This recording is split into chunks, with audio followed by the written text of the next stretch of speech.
उत्तराखंड में कांग्रेस की करारी हार के कारणों की पड़ताल करने के लिए एक फैक्ट फाइंडिंग टीम जल्दी ही कांग्रेस नेतृत्व उत्तराखंड भेजने वाला है। लेकिन बड़ा सवाल ये है कि कांग्रेस के हार के कारण तो दीवार पर लिखी इबारत की तरह कोई भी पढ़ सकता है। फिर कांग्रेस नेतृत्व, चाहे प्रदेश का हो चाहे राष्ट्रीय नेतृत्व, उन्हें उत्तराखंड में पिछले एक दशक में लगातार मिलती रही हार के कारणों की समीक्षा करने में इतना बार बार वक्त क्यों लग रहा है। 2024 के लोकसभा चुनाव में जब कांग्रेस को कई राज्यों में फिर से अच्छा रिस्पांस मिला, जिन राज्यों में उत्तराखंड की तरह ही पिछले चुनाव में करारी हार मिली थी, फिर चाहे हरियाणा की बात करिए, राजस्थान की बात करिए, महाराष्ट्र की बात करिए या कोई और दक्षिण का राज्य देखिए, लेकिन उत्तराखंड में कांग्रेस को वो रिस्पांस नहीं मिला। जबकि गुजरात में भी कांग्रेस को एक सीट मिल गई, लेकिन उत्तराखंड में जो हाल 2014 में था, 2019 में वही रिपीट हुआ और 2024 में भी उसी का दोहराव हुआ। बड़ा सवाल ये कि जो पीएल पुनिया और रजनी पाटिल की जो फैक्ट फाइंडिंग कमेटी है, वो नेताओं से जब बात करके जानना चाहेगी तो कि हम क्यों हारे उत्तराखंड में और लगातार हार का सिलसिला टूट क्यों नहीं पा रहा है, तो आपको क्या लगता है शीर्ष नेता हरीश रावत क्या जवाब देंगे? प्रदेश अध्यक्ष करण माहरा क्या बताएंगे? करण माहरा तो वैसे लगातार मीडिया में बता रहे हैं। करण माहरा ने तो पहले ही हार के कारणों की समीक्षा करते हुए बता दिया कि अगर दिग्गज नेता चुनाव लड़े होते तो कांग्रेस इस तरह से 5-0 से नहीं हार रही होती, बल्कि 4 सीटें वो जीतती और बमुश्किल बीजेपी एक सीट जीत पाती। तो करण माहरा का निष्कर्ष तो और उनकी समीक्षा और उनकी फैक्ट फाइंडिंग तो मीडिया में तमाम चैनलों पे और अखबारों के माध्यम से नुमाया है। बड़ा सवाल ये कि यशपाल आर्य क्या जवाब देंगे, प्रीतम सिंह क्या जवाब देंगे और जो दूसरे सीनियर नेता हैं वो क्या कारण बताएंगे। क्योंकि उत्तराखंड में कोई भी सरेराह भी चलते हुए अगर कांग्रेस के हालात को देखेगा तो समझ सकता है कि कांग्रेस जहां प्रचंड ताकतवर बीजेपी है ही एक छोर पर, लेकिन दूसरे छोर पर जिस अंदाज में कांग्रेस विपक्ष के नाते बनी हुई है, उसके बाद हारने के अलावा उसके हिस्से आना क्या था। क्योंकि उत्तराखंड वो राज्य है जहां ये भी नहीं कहा जा सकता है कि कांग्रेस बिल्कुल यहाँ शुरू से ही इस कमजोर अवस्था में आज है वैसी ही रही है, बल्कि इसके उलट अगर उत्तराखंड के पॉलिटिकल इतिहास को आप देखेंगे तो आप पाएंगे कि राज्य बनाने का श्रेय तो बीजेपी को, एनडीए को, अटल बिहारी वाजपेयी की सरकार को जाता है। लेकिन जब 2002 का पहला विधानसभा का चुनाव होता है तो बहुमत बीजेपी को, यानी राज्य के निर्माण में अहम भूमिका निभाने वाली सत्ताधारी पार्टी को नहीं बल्कि विपक्ष में जो पार्टी बैठी हुई थी कांग्रेस, उसको स्पष्ट बहुमत मिलता है और 5 साल तक उत्तराखंड में पहली चुनी हुई सरकार कांग्रेस की ही बनती है। फिर ऐसी क्या वजह है कि 2014 के बाद से जब से प्रधानमंत्री नरेंद्र मोदी दिल्ली पहुंचते हैं और उत्तराखंड में लगातार जो मोदी सुनामी चली है, वो 2024 तक यानी पिछले एक दशक में हर चुनाव में बदस्तूर जारी रही है, पहले से ज़्यादा ताकतवर होती रही है। 2014 में प्रदेश में कांग्रेस की सरकार थी, हरीश रावत की सरकार थी, लेकिन बीजेपी 5 की 5 लोकसभा सीटें बड़े अंतर से जीतती है। हरीश रावत की पत्नी रेणुका रावत भी हार जाती हैं और दूसरे दिग्गज भी हारते हैं उस चुनाव में। फिर ये माना गया कि 2014 में तो यूपीए सरकार के 10 साल हो गए थे, इसलिए तमाम राज्यों में हार थी। खुद कांग्रेस 48 सीटों पर सिमट गई थी, तो उत्तराखंड में भी हार कोई अनहोनी नहीं है, ऐसी बात नहीं है जिस पर यकीन न किया जाए। और ये हो सकता है, लेकिन 2019 में उससे बुरी हार कांग्रेस को झेलनी पड़ी। उसके बाद 2024 में जब देश के कई हिस्सों में बीजेपी को बड़े झटके लगे हैं, उत्तराखंड के बगल के राज्य उत्तर प्रदेश में भी बीजेपी को अच्छे खासे झटके झेलने पड़े हैं। कहाँ राम मंदिर निर्माण के बाद बीजेपी उम्मीद लगाए बैठी थी कि वो 2014 की तरह 72 या उससे पार जा सकती है और वहाँ वो महज 33 लोकसभा सीटों पर सिमट गई है। वहाँ कांग्रेस ने और समाजवादी पार्टी ने इंडिया गठबंधन के तहत बेहद अच्छी परफॉर्मेंस दी है। तो जो पश्चिमी उत्तर प्रदेश या समूचे उत्तर प्रदेश का असर उत्तराखंड तक क्यों नहीं पहुंच पाया, जबकि हरिद्वार की सीट में ये समीकरण थे जो पश्चिमी उत्तर प्रदेश की बाकी लोकसभा सीटों पर हैं। वहाँ मुस्लिम और दलित अच्छी खासी संख्या में वोटर थे जो कांग्रेस के पक्ष में आ सकते थे। फिर क्या वजह है कि वहाँ से हरीश रावत के बेटे वीरेंद्र रावत चुनाव हार गए और 1.5 लाख से ज़्यादा वोटों से चुनाव हार गए। बड़ा सवाल ये है कि उत्तराखंड में पीएल पुनिया की अगुवाई वाली, रजनी पाटिल की अगुवाई वाली जो फैक्ट फाइंडिंग कमेटी, वो नेताओं से बात करके क्या करेगी? क्योंकि हार की अगर उत्तराखंड में कांग्रेस के कारणों की समीक्षा करेंगे तो कहीं ना कहीं उसकी जिम्मेदारी राष्ट्रीय नेताओं की भी बनती है। जी हाँ, राष्ट्रीय नेताओं की भी जिम्मेदारी बनती है और प्रदेश के नेतृत्व की और प्रदेश के तमाम दिग्गजों की तो बनती ही है। इसकी घोषणा तो बार बार मीडिया के जरिए करण मारा खुद ही कर रहे हैं कि तमाम जो दिग्गज थे वो रणछोड़ दास बन गए। लेकिन बड़ा सवाल ये कि क्या, जब पूरे देश में लोकसभा चुनाव से पहले राहुल गांधी लगातार भारत जोड़ो यात्रा के जरिए जो माहौल बना रहे थे और शुरू में तमाम विपक्षी भारत जोड़ो यात्रा के इम्पैक्ट को खारिज कर रहे थे, लेकिन भारत जोड़ो यात्रा और भारत जोड़ो न्याय यात्रा का असर हुआ है। दक्षिण से लेकर उत्तर, पूर्व से लेकर पश्चिम तक इसका असर देखा जा सकता है। कांग्रेस के वोट और सीटों में बढ़ोतरी है वो इसकी तस्दीक भी करती है। तो ऐसे में सवाल उठता है कि राहुल गांधी की भारत जोड़ो यात्रा, भारत जोड़ो न्याय यात्रा उत्तराखंड तक क्यों नहीं पहुंच पाती? जब वो पश्चिम उत्तर प्रदेश को टच करती है तो उत्तराखंड में दस्तक क्यों नहीं दी जाती है? ये एक कारण अपने आप में सवाल है जो कांग्रेस के राष्ट्रीय नेतृत्व के सामने प्रश्न खड़ा होना चाहिए। दूसरा सवाल ये है कि जिस तरह से सघन कैंपेन राहुल गांधी ने किया दक्षिण में भी और दूसरे तमाम राज्यों में, उसके मुकाबले उत्तराखंड में कांग्रेस नेतृत्व ने जो स्टार कैंपेनर्स के तौर पर महज प्रियंका गांधी को एक दिन के लिए 2 छोटी जनसभाएं करने के लिए ही उनको भेजा जाता है।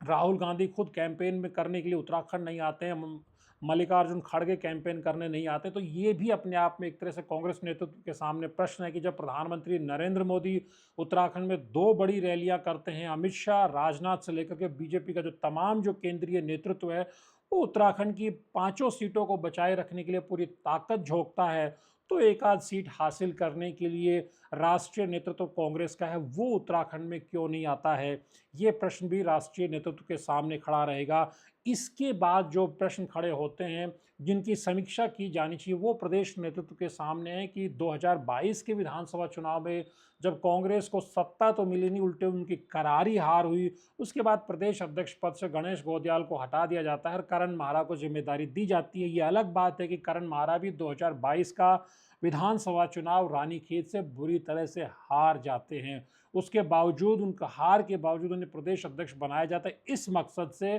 कि 2022 की हार से उबरकर कांग्रेस अब 2024 की तैयारी करेगी और 2027 की तैयारी करेगी। तो क्या प्रदेश अध्यक्ष के नाते करण माहरा वो डिलीवरी दे पाए? ये सवाल भी प्रदेश अध्यक्ष करण माहरा से पूछा जाना चाहिए कि प्रदेश के मुखिया के नाते 2022 से 2024 के बीच में आपने अपनी टीम किस तरह से बनाई, क्या उसका रिस्पॉन्स रहा, बड़े नेताओं से आपने क्या कोऑर्डिनेशन किया और ग्राउंड पर उतर करके आपने, क्योंकि आप विधानसभा तो पहुंच नहीं पाए, सड़क पर आपने कितना संघर्ष किया? अगर आप ऐसा देखेंगे तो आपको पता चलेगा कि बहुत कुछ भी नहीं किया गया। इस तरह का कोई मैसिव प्रोटेस्ट या लगातार जनहित के मुद्दों पर बीजेपी की प्रदेश की सरकार है, केंद्र की सरकार है, डबल इंजन की सरकार को घेरने के लिए किया गया, ऐसा कुछ भी होता हुआ नजर नहीं आया। उल्टे करण माहरा के सामने ये भी प्रश्न रहा कि जब दिग्गज नेता पार्टी को छोड़ते रहे और उन्हें भनक तक नहीं लग पाई या उन्हें भनक थी तो वो उनको रोकने में, प्रयास करने में नाकाम, विफल नजर आए। वो लगातार मनीष खंडूड़ी के साथ गढ़वाल में और दूसरी जगह घूम रहे थे, कैंपेन कर रहे थे,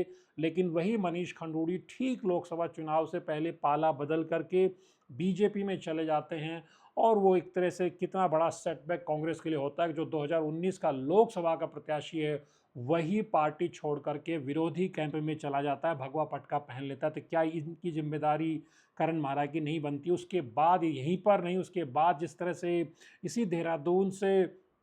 दिनेश अग्रवाल पार्टी से पाला बदल के चले जाते हैं, उनको मनाने की, मान मनोबल की बहुत सारी कोशिशें होती हैं, लेकिन ऐसा कुछ भी नहीं हो पाता है और वो भी पाला बदल के चले जाते हैं। उसके बाद राजेंद्र भंडारी और एक तगड़ा झटका देते हैं कांग्रेस को, जब वो ठीक चुनाव से पहले बीजेपी की तरफ चले जाते हैं और गणेश गोदियाल की जो गढ़वाल से कांग्रेस के प्रत्याशी थे उनकी राहें और कठिन हो जाती, क्योंकि गढ़वाल लोकसभा सीट पर इकलौते विधायक कांग्रेस के राजेंद्र भंडारी थे बद्रीनाथ से, वो भी पाला बदल के चले जाते हैं। और छोटे मनछोले नेताओं की, कार्यकर्ताओं की तो बात ही या संख्या ही क्या गिनी जाएगी। लेकिन इस तरह से बड़ी तादाद में जब कांग्रेस के नेता टूट करके बीजेपी के पाले में जाते रहे, तब क्या प्रदेश अध्यक्ष के नाते अपनी जिम्मेदारी का ठीक से निर्वहन करण माहरा कर रहे थे? ये प्रश्न उनके सामने खड़ा किया जाए। और आज कांग्रेसी कॉरिडोर्स के भीतर ये बात चलती कि अगर तमाम शीर्ष नेताओं, जिनमें हरीश रावत, प्रीतम सिंह, यशपाल आर्य, गणेश गोदियाल और दूसरे नेता, अगर उनसे करण मारा को लेकर के फीडबैक लिया जाएगा तो उनमें से अधिकतर नेताओं का उनके पक्ष में सकारात्मक फीडबैक नहीं होगा। ज़्यादातर नेता उनके पक्ष में नज़र नहीं आ रहे हैं। एक प्रदेश अध्यक्ष के लिए काम करने के लिए कितना मुश्किल माहौल हो सकता है, इसकी आप कल्पना कर सकते हैं। जो शीर्ष नेता हैं, जो बड़े दिग्गज नेता हैं, शत्रप जिन्हें कहा जा रहा है, उनमें से कोई भी करण मारा के साथ नहीं है। किसी का भी विश्वास करण मारा नहीं जीत पाए हैं। वो अलग लकीर लेकर के युवा नेताओं की टीम भी नहीं बना पाए और जो दिग्गज नेता हैं उनको भी अपने साथ जोड़े नहीं रख सके। ये करण मारा के फेल्योर के तौर पर देखा जा सकता है, क्योंकि जिस तरह से चीज़ें निकल के आई, जो प्रीतम सिंह ने अंदरूनी तौर पे बताया कि जो फिर जिस तरह से लक्ष्मी अग्रवाल और उनके पति वो एकदम से आखिरी वक्त में बीजेपी की तरफ आ जाते हैं, और जिस तरह से विजयपाल सजवाण गंगोत्री उत्तरकाशी से छोड़कर बीजेपी की तरफ आ जाते हैं, उसके पीछे तमाम ये तर्क दिए गए थे कि जिन लोगों को जिम्मेदारी करण मारा दे रहे हैं उनको अपने लिए मुफीद नहीं मान रहे प्रीतम सिंह, इसलिए वो चुनाव लड़ने से पीछे हट गए। और इसी तरह की समीक्षा ये भी थी कि अल्मोड़ा पिथौरागढ़ में भी बहुत मजबूत, बहुत सशक्त टीम जो है वो करण मारा 2 साल में खड़ा नहीं कर पाई, शायद इसलिए भी वहाँ बहुत यशपाल आर्य ने चुनाव लड़ने से इच्छा जाहिर नहीं की। ये अलग बात है कि उनको क्या नैनीताल से लड़ाया जा सकता है। अब जिस तरह से प्रकाश जोशी का जितना कमज़ोर प्रदर्शन रहा है, उसके बाद तो अब यही सवाल उठ रहा है कि बेहतर होता है कि अगर यशपाल आर्य को नैनीताल उधम सिंह नगर से चुनाव लड़ाया जाता है तो वो यहाँ लंबे समय से इस पार्लियामेंट्री कॉन्स्टिट्यूंसी में अलग अलग सीटों से विधायक भी रह चुके हैं और वो सबसे बड़े दलित चेहरे हैं इस लिहाज से, और उनका जो सिख पंजाबी कम्युनिटी में भी अच्छा खासा दखल है, उस लिहाज से हो सकता है कि वो एक बेहतर कैंडिडेट हो सकते थे। और जब उत्तर प्रदेश में कई जनरल सीटों पर, जिसमें मेरठ भी शामिल है और जिसके अंदर अयोध्या भी शामिल है, जब अखिलेश यादव ने पीडीए के फॉर्मूले के तहत कई जनरल सीटों पर एससी और दूसरे कैंडिडेट्स को लड़ाया, तो क्या उत्तराखंड में ये प्रयोग करके कांग्रेस नहीं देख सकती थी? ये सवाल भी उसके सामने है। और फिर अब हम लगे हाथ हम यशपाल आर्य की भी अगर हम बात करें, तो क्या यशपाल आर्य जिस परफॉर्मेंस के लिए उनको जाना जाता है वो 7 साल से ज़्यादा लंबे समय तक, क्योंकि लंबे टेन्योर तक हरीश रावत और यशपाल आर्य ही मेरे ख्याल से कांग्रेस के प्रदेश अध्यक्ष रहे हैं, तो भले बीच में वो बीजेपी में भी चले गए थे, लेकिन जिस अंदाज में यशपाल आर्य की जो एक सांख्यिक क्षमताएं हैं, क्या उस लिहाज से वो नैनीताल सीट पर और अल्मोड़ा सीट पर अपनी परफॉर्मेंस दे पाए, इसका आकलन भी किए जाने की ज़रूरत है। यही सवाल प्रीतम सिंह के सामने भी है कि जब आपने खुद को पीछे करते हुए, खुद यानी पीछे हट गए थे, आपने जोत सिंह गुनसोला का नाम सुझाकर उनको आगे किया था, तो क्या आपने उनके लिए टोकन जेस्चरिंग के तौर पे कैंपेन करने से बढ़कर के क्या किया? और अगर बढ़कर के किया तो फिर ऐसा कैसे होगा कि बीजेपी की जो कैंडिडेट थी रानी राज्य लक्ष्मी शाह, वो बड़े बहुमत से जीतती हैं, लेकिन बॉबी पवार जो निर्दलीय कैंडिडेट के तौर पे पहली बार चुनाव लड़ते हैं, वो करीब करीब कांग्रेस के जितने वोट ले जाते हैं, 19-20% के आसपास बॉबी पवार को वोट मिल जाता है और 22% के आसपास कांग्रेस कैंडिडेट को वोट मिलता है। तो ये क्या बताता है, क्या इसकी जिम्मेदारी प्रीतम सिंह की नहीं बनती है? और सबसे बड़ी जिम्मेदारी हरीश रावत के सामने भी है, जो हमने शुरू में भी चर्चा की कि आपको जब हरिद्वार में चुनाव लड़ना चाहिए था सबसे वरिष्ठ नेता होने के नाते, और जिस तरह से आरक्षण को लेकर के, संविधान को लेकर के जो माहौल राहुल गांधी उत्तर प्रदेश और तमाम राज्यों में बना रहे थे, तो क्या उस सामाजिक समीकरण के भीतर की जो नैरेटिव को आप सेंस नहीं कर पाए और आपने अपने बेटे के राजनीतिक लॉन्चिंग का अवसर बना दिया इस चुनाव को, और खुद पीछे सारथी बन के बैठ गए, वीरेंद्र रावत को आगे कर दिया। नतीजे सबके सामने हैं। जिस तरह से निर्दलीय उमेश कुमार 90,000 से ज़्यादा वोट ले जाते हैं और बीएसपी को इतना कम वोट मिलता है, इसका मतलब ये कि सिर्फ मुस्लिम्स ने ही बीएसपी का साथ नहीं छोड़ा, बड़ी संख्या में दलितों ने भी कांग्रेस की तरफ माइग्रेट वापस लौट करके वोट किया था। लेकिन हरीश रावत ने कैंडिडेट इतना कमज़ोर रखा कि वो उस अवसर को भुना नहीं पाए। तो किस तरह के हालात हैं, और इसी तरह से प्रकाश जोशी जैसे प्रत्याशियों को लेकर के भी कांग्रेस नेतृत्व को सोचना पड़ेगा कि वो सीधे दिल्ली में दखल रखने के दम पे टिकट तो लेकर के आ जाते हैं, लेकिन प्रदेश के जो स्थानीय नेता हैं जो कांग्रेस के, जो लगातार सड़क पर खटते रहते हैं, संघर्ष करते रहते हैं, उनके साथ उनका क्या कोऑर्डिनेशन रहता है, ये भी अपने आप में बड़ा प्रश्न है। तो कुल मिलाकर के बहुत सारी चीज़ें हैं, और सबसे बड़ी बात यह है कि ऐसे समय में जब ये बाहर के दूसरे राज्यों में इस ट्रेंड को देखा गया है, चाहे उत्तर प्रदेश या दूसरे राज्यों, जो एक ज़माने में जो अपर कास्ट वोटर होता था, जो कांग्रेस का वोटर माना जाता था, लेकिन उस वोटर में बीजेपी ने बड़ी सेंधमारी करके उस वोट को लंबे समय से अपने साथ इंटैक्ट रखा है। और हम जानते हैं CSDS लोक नीति के सर्वे में भी चीज़ साबित हुई कि उत्तर प्रदेश में ब्राह्मण, ठाकुर और दूसरे अपर कास्ट कम्युनिटी के अच्छे खासे वोट बीजेपी के पक्ष में गए हैं, तमाम तरह के विरोध प्रतिरोध के बावजूद। ऐसे में ये सवाल उठता है, और इसका जब आप गहराई से जब इसका एनालिसिस करते हैं तो उत्तराखंड की पर्वतीय क्षेत्र की सीटों में आप पाएंगे कि बड़ी तादाद में जिन बूथों पे दलित वोटर डिसाइडर था, वहाँ पर कांग्रेस के प्रत्याशी को या तो अच्छे खासे वोट मिले या कांग्रेस के प्रत्याशी ने लीड बनाई है। लेकिन जिन बूथों पे या जिन सेक्टर्स में जो upper caste voter deciding factor था, वहाँ कांग्रेस बुरी तरह से पिछड़ी है। तो ये भी कांग्रेस को इसका भी समीक्षा और आकलन करना पड़ेगा कि हरिद्वार में भी दलित मुस्लिम वोटर होने के बावजूद भी क्या अपर कास्ट का वोट कितना मिल पाया, क्योंकि ये अपने आप में बड़ा प्रश्न है कि जब तमाम जो बूथों पे सेगमेंट्स में जहाँ पे मुस्लिम वोटर डिसाइडिंग था वहाँ कांग्रेस को अच्छा वोट मिल जाता है। मंगलौर सीट इसका एक तरह प्रमाण है, जहाँ बाई इलेक्शन भी हो रहा है, हम देखते हैं कि वहाँ 44,000 से ज़्यादा वोट कांग्रेस प्रत्याशी को मिल जाते हैं, जबकि बीएसपी प्रत्याशी 5,500 वोट पे सिमट जाता है, जबकि प्रत्याशी जमील अहमद मुस्लिम प्रत्याशी थे बीएसपी की तरफ से और मंगलौर बीएसपी का गढ़ रहा है राज्य बनने के बाद से। बावजूद उसके वहाँ कांग्रेस को 44,000 से ज़्यादा वोट मिलते हैं और बीएसपी प्रत्याशी 5,500 वोट पे सिमट जाता है और बीजेपी वहाँ 21,000 22,000 के बीच में झूल जाती है। ये क्या इंडिकेट करता है? ये इंडिकेट करता है कि जिस तरह का नैरेटिव राहुल गांधी ने जो संविधान बचाने का और आरक्षण बचाने का जो नैरेटिव बनाया था, उसका अच्छा खासा दलित मुस्लिम वोटर पर असर हुआ और ख़ास तौर पर दलित वोटर पर असर हुआ और वह मुस्लिम वोटर के साथ अलाइन होकर के कांग्रेस के पक्ष में गया। लेकिन जो पर्वतीय क्षेत्र की सीट थी या जो पर्वतीय क्षेत्र के सेगमेंट थे वोटिंग के, वहाँ कांग्रेस को बहुत फ़ायदा नहीं मिला, क्योंकि जो अपर कास्ट वोटर है वो अभी भी कांग्रेस को बहुत ट्रस्ट नहीं कर रहा है। ये बहुत बड़ी बात है उत्तराखंड जैसे छोटे राज्य में कांग्रेस के रिवाइवल के लिए, क्योंकि हम देखते हैं कि उत्तराखंड की तरह ही हरियाणा भी एक ऐसा राज्य है जहां बीजेपी बहुत ताकत के साथ 2019 में 10 की 10 सीटें जीत करके आती है और रोहतक और एक दो सीटों को छोड़ दें तो जो हार और जीत का अंतर था 2.5-3 लाख वोटों का अंतर था जो उत्तराखंड में वही अंतर था। लेकिन इस चुनाव में 2024 में हमने देखा कि हरियाणा में कांग्रेस रिवाइव होती नजर आई है। 90 विधानसभा सीट है हरियाणा में, जिनमें से 46 पर कांग्रेस ने लीड बनाई है। और अगर आम आदमी पार्टी एक सीट कुरुक्षेत्र से चुनाव लड़ी थी, वो वोट भी प्लस करके अगर आप देखें तो करीब बीजेपी से ज़्यादा वोट शेयर कांग्रेस का और आम आदमी पार्टी का बनता है और कांग्रेस का इंडिविजुअल वोट भी 43-43.5% के आसपास है, जो हरियाणा में 1984 के बाद से उसका सबसे बड़ा वोट है। तो ये बताता है कि जिस राज्य में 2019 में हरियाणा में कांग्रेस और बीजेपी के बीच में करीब 30% वोट शेयर का डिफरेंस था, बीजेपी 60 प्लस थी और कांग्रेस महज 30 के आसपास थी। उस वोट शेयर को काफ़ी हद तक भूपेंद्र सिंह हुड्डा ने जिस तरह का वहाँ पे जाट जाटव और मुस्लिम्स का और दूसरी कम्युनिटी के साथ मिलकर के समीकरण बनाया, या बीजेपी की प्रदेश सरकार या केंद्र सरकार की कमियों का फायदा उठाते हुए 10 सीटों में से 5-5 की शेयरिंग कर ली। लेकिन उत्तराखंड में एक भी संकेत ऐसा दिखाई नहीं देता। 5-7% वोट शेयर बीजेपी का कम हो गया। उसका रीजन कांग्रेस के बेहतर परफॉर्मेंस को आप मानेंगे या वोट परसेंटेज उत्तराखंड में कम रह जाने को मानेंगे, ये आप खुद देख सकते हैं। लेकिन कोई भी संकेत ऐसा नहीं मिलता है उत्तराखंड में इस चुनाव से जो ये बताता हो कि 2027 में भी कांग्रेस बीजेपी को टक्कर दे पाएगी। यानी कि लोकसभा चुनाव में बीजेपी ने जीत की हैट्रिक और कांग्रेस ने हार की हैट्रिक बना ली है और अब सामने 2027 का चुनाव और उसका एक इंडिकेशन इन दो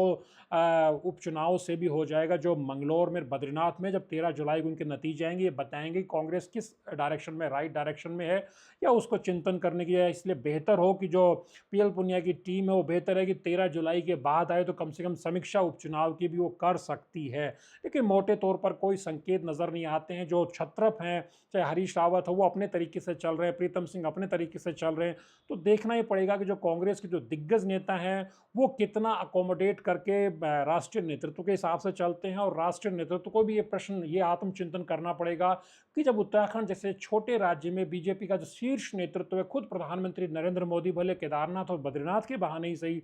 वो साल में उत्तराखंड आते रहते हैं, एक बार दो बार तक अमित शाह आते रहते हैं, जेपी नड्डा राष्ट्रीय अध्यक्ष रहने के नाते आते रहे हैं और दूसरे केंद्रीय मंत्री और राष्ट्रीय नेतृत्व भी आता रहता है। उत्तराखंड में बीजेपी के प्रभारी यहीं दिखाई देते हैं छोटे से छोटी चुनावी और पॉलिटिकल गतिविधि के बीच। लेकिन कांग्रेस की जो प्रभारी, चाहे पहले देवेंद्र यादव रहे हों या फिर कुमारी शैलजा रही हो, जिस तरह से वो काम कर रहे हैं और वर्चुअल मीटिंगों से बाई इलेक्शन लड़ा रहे हैं, ये बताता है कि कांग्रेस का राष्ट्रीय नेतृत्व भी उतना संजीदा नहीं है और प्रदेश नेतृत्व तो संजीदा है ही नहीं। और इसके अलावा आपको क्या लगता है उत्तराखंड में कांग्रेस की इस खस्ता हालत को लेकर के? अगर कोई पॉइंट हमसे छूटा और कोई महत्वपूर्ण बात आप बताना चाहें तो आप ज़रूर कमेंट करें। द न्यूज़ अड्डा के वीडियोज़ को लाइक भी करें, शेयर भी करें और कमेंट करके अपना फीडबैक ज़रूर दें। नमस्कार।